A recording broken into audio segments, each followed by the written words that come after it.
look in the mirror, man, you're so dirty. Yeah, you look so dirty. You were never worthy. Lately, it's you. Welcome to the Jeremy Hill Show. If you're easily triggered, leave now, because this is not the show for you.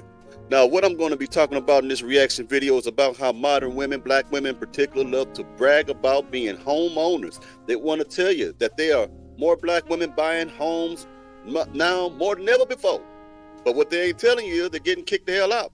And at the same time, you're going to find women struggling to pay for these wonderful homes because the house insurance goes up, the property taxes you got to pay.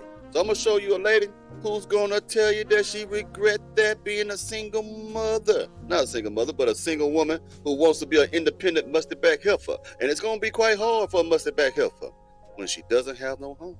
So we can go ahead and get into this right quick. Give me a second as I put on your screen, man. You got to see this. You know what I mean? She got some nice lips too, I ain't going to lie. Probably could pay a mortgage on them lips. Let me keep going. Yesterday was my 3-year anniversary of becoming a home borrower. I borrowed this house from the bank 3 years ago, and I hate it. And some people are asking me why. Why do you hate it? Because I can't afford it. I can't afford this house. When I borrowed the house, I could afford it, and the bank insured that. Since then, though, when I borrowed this house, my homeowner's insurance was $1,323 a year. Today, 3 years later, my homeowner's insurance is $2,654 a year. That's some money, ain't it? Now, I'm going to tell you something. So what you musty back helpers are not understanding is that the cost of living, it increases. Inflation, everything is high now. And I'm going to tell you something. It's going to keep getting higher. This is why you got to have a man. All this I can do it by myself is putting you in a pickle, ain't it?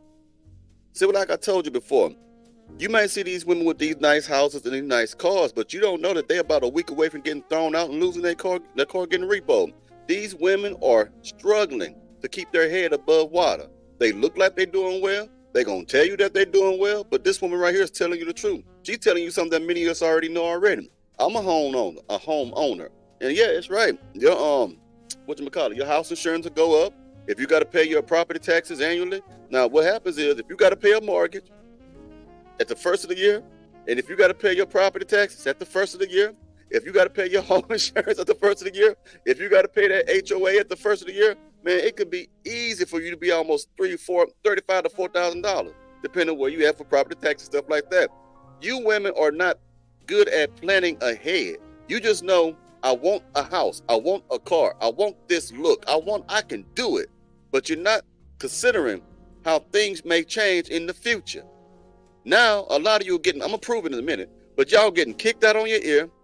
The black woman in America has the highest eviction rate of any other ethnic group in America. Look it up for yourselves. I done did videos where I gave you statistical data, but I don't have it right now.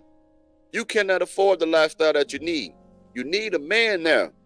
Because when you got a man there, he's going to be logical and he's going to be able to budget better. I'm talking about a real man. I'm not talking about one of those men who cannot practice delayed gratification.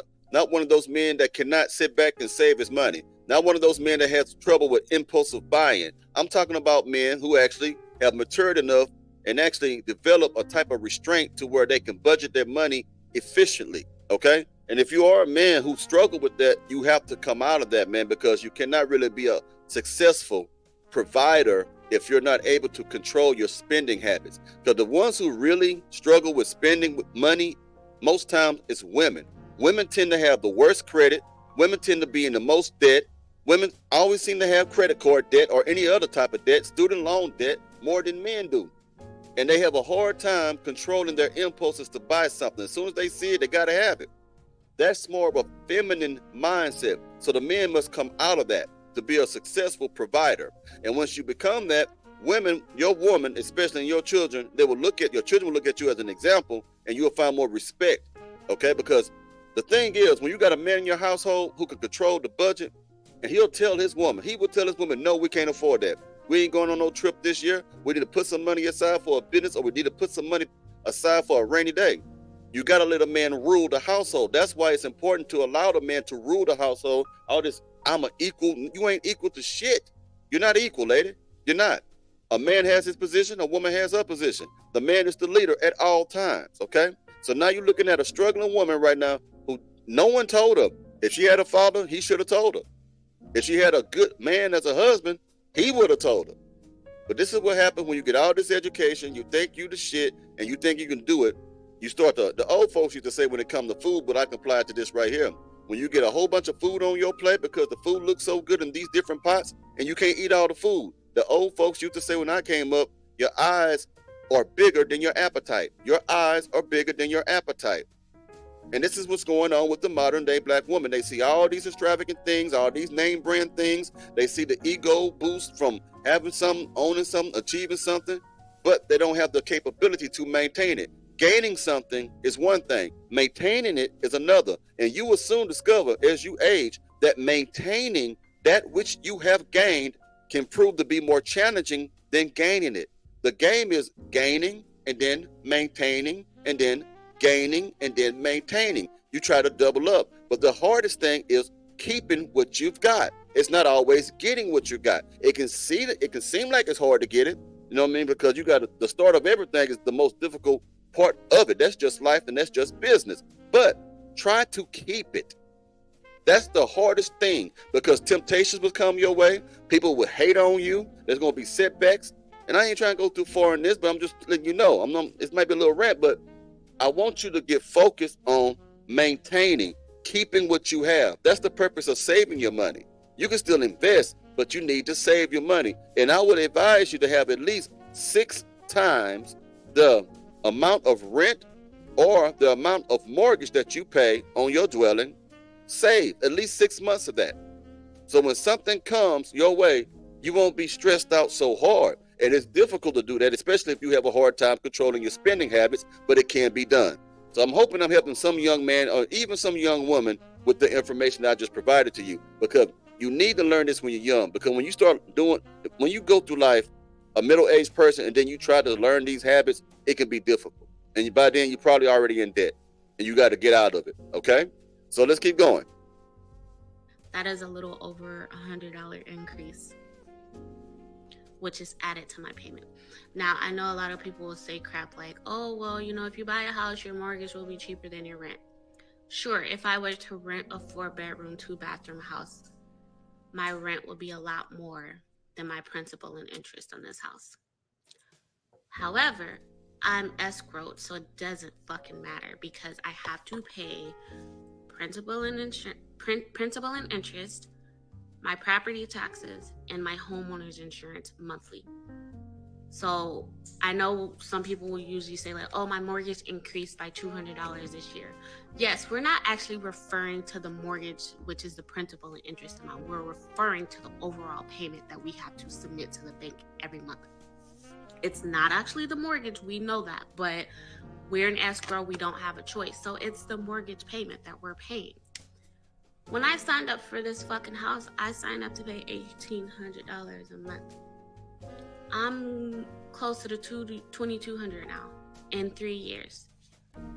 That's a lot of money. And it's only going to continue to increase. And that's kind of my issue with this right now, because I'm at a point where I'm like, this is actually no different than renting. The only difference is that I don't have a landlord that I can call when my fucking toilet overflows, or when the basement floods, or whatever the fuck happens. I don't have that option, of course. And we all know that going into homeownership. Like, I had the savings for that. It was, I was fully aware of that. But everything is increasing, and we all know that too. Like, everything, the cost of living is increasing, and I can't afford this house. I hate it. Imagine living in a place that you cannot afford. Now, what she's saying, they call that being house broke. I don't know if you ever heard that terminology before. It means, yes, you can get a house, you can have the dwelling, but you cannot enjoy life because all your money is tied up in your house. It's tied up in your bills, so you can't really do anything. You only work for those bills. You don't work for pleasure and leisure. You just work paycheck to paycheck majority of the time. See, Something else you need to understand, y'all. Credit is more important nowadays than money. You hear what I'm saying? Because if you got good credit, you can walk into because I've done it, you can go into a car dealership, don't put nothing down, and just drive the hell off. Okay? You still need credit. If you have good high credit, a good credit score, and I'm trying to help y'all financially today, but a good credit score in the 700s or more, at least. Because down here, I think 630 when you have to have minimum to get a house. But if you get 700 and above like I did, your interest rate is going to be cheaper. What you want, you need to focus on your monthly payment. You don't need to focus on the overall totality of the house. If the house is $400,000, $500,000 home, okay, that's cool. But you want to try to get those monthly payments as small as you can. Most people get into a fixed loan or a 30-year loan, whatever it is, but that doesn't mean that you cannot double up on your loan.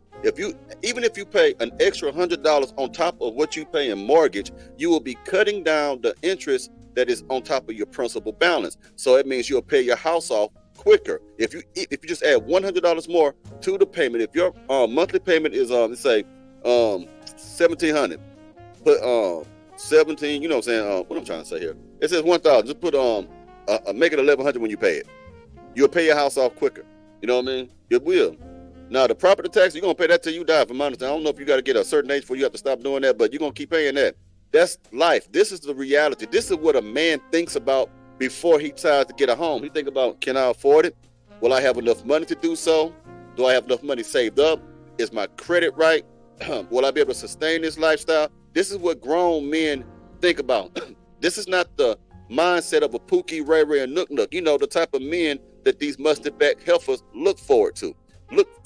That's not how we think. Men who are alpha male. Now I'm going to talk about this too, because we over here about beta male providers. We never heard about an alpha male provider. We exist.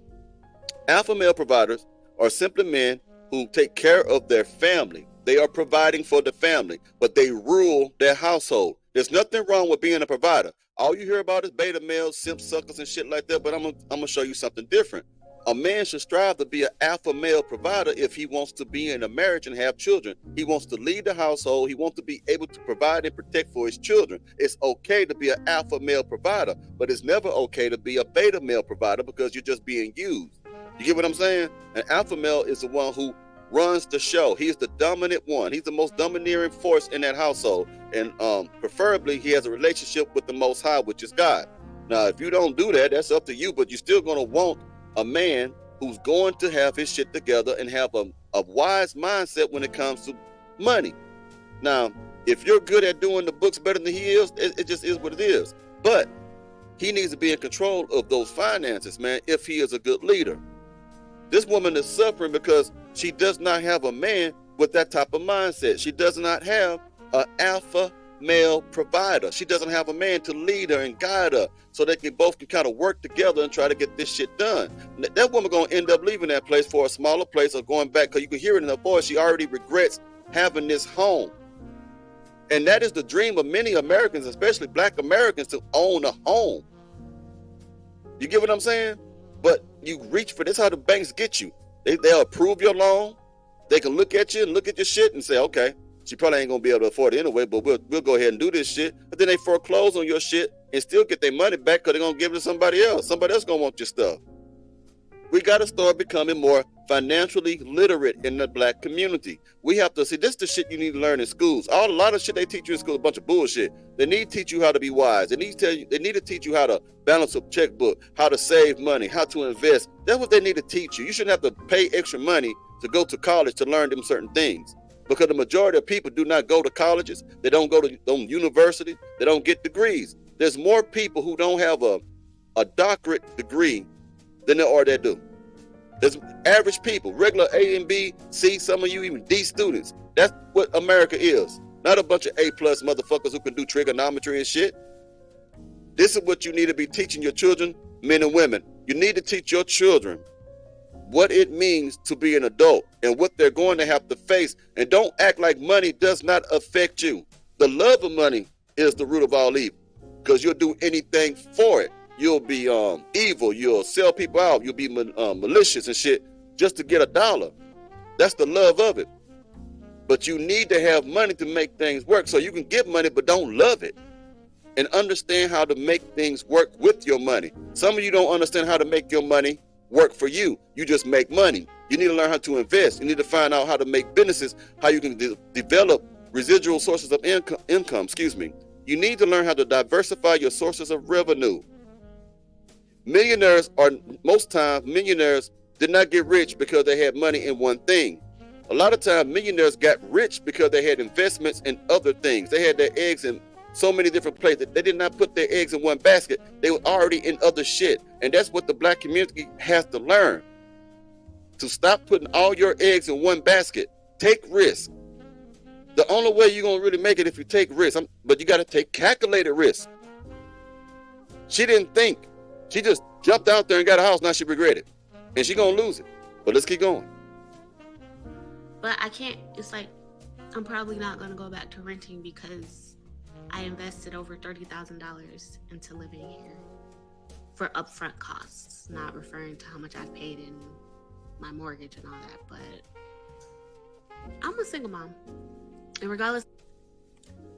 Remember what she said, 'cause I'm going to give you some facts. She said she is a single mom. She's struggling. That's her fault, though. But I'm going to give you some facts about single moms. It's not referring to how much I've paid in my mortgage and all that, but I'm a single mom. And regardless of me being a single mom, I make a decent living. Like, there are people in joint households, 2-parent households, who make less than me or make as much as me, and so it's really not the single mom aspect that I'm referring to in terms of financially. It's more so it's too much for me to do on top of being a mom and on top of working full-time. Like, we all know what comes with being a single parent. So for me, it's just like, it's too much. Life is lifing though. Like, I don't know, I got sucked into the world of, oh my God, I want to get married, I want to buy a house, I want to do this. It's like, I let society tell me that's what I wanted, but when I got it, I don't want it. And I hate that for me, because it took me a little too long to realize what I actually wanted for my life and not what I thought I wanted for my life, because society makes it seem like we should want certain things. I don't like being a homeowner. I don't like it. And I don't care about, when you pay your house off in 30 years. I don't care about that. Because the end goal for me is just making sure I have some place to come home to, have a roof over my head. And like I said, this shit isn't mine. Whether I'm renting or borrowing or owning, it's not mine. It's not ours. Like, it can be taken away regardless.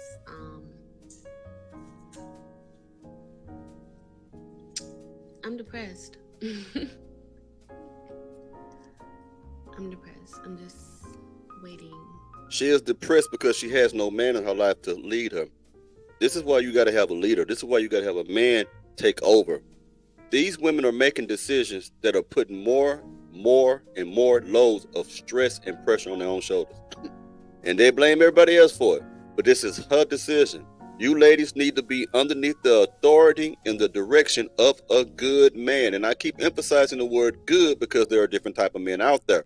You need to be able to have enough discernment to know what type of man is good, and you need to follow him without no question, man. Now, look, she's a young lady, and she's a single mama. She's a single mom. She already have a strike against her. She got 2. Now she got 3. 1, she's black. 2, she's a woman. 3, she's a single mom. That's a lot. And I'm not making it about where, I don't believe in black men and black women blaming white men and blaming white women and blaming everybody else circumstances for what they're involved in. No, this is conscious decisions that she made, man. And that's tough. I can speak just for being a black man. That's tough out there to try to carve your way out in society. It ain't easy, man. Because we don't really have a lot of generational wealth in our black families, man. We really just don't have those things, do we? So she's really catching hell. So let's keep going. To see what I think it's gonna.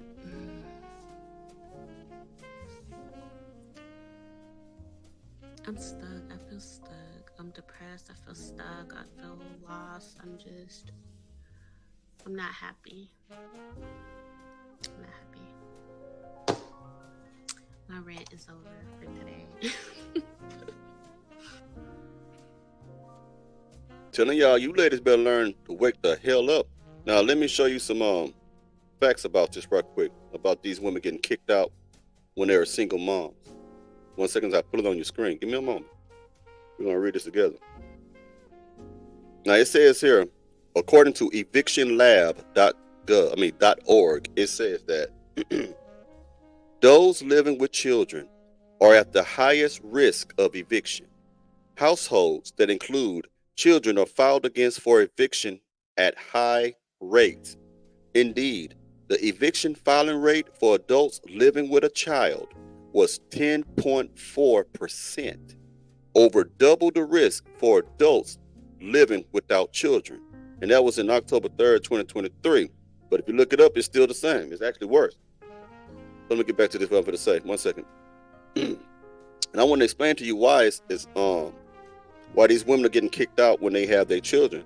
Because there's more responsibility. There's more financial responsibility when you have a child. And if you have more than one child, mate, I can't remember the source I had before, but you can look it up for yourself. It costs over $250,000 today to raise a child from age 1 to 18. That's just like basic needs. You got to consider, are they going to be in sports? What other type of activities would they be involved in that would require money? Will you be able to tote that? If you're doing that by yourself as a single mom, it's going to be hard. Now, if you have two, remember, it costs over $250,000 just for one. You fuck around, it's going to cost almost $500,000 almost for you to raise two. So that's the reason why women with children get evicted more than women without children or people without children, because you have more of a financial load and you're carrying it by yourself. So you got to learn how to be wise, man. You got to be smarter than that, man.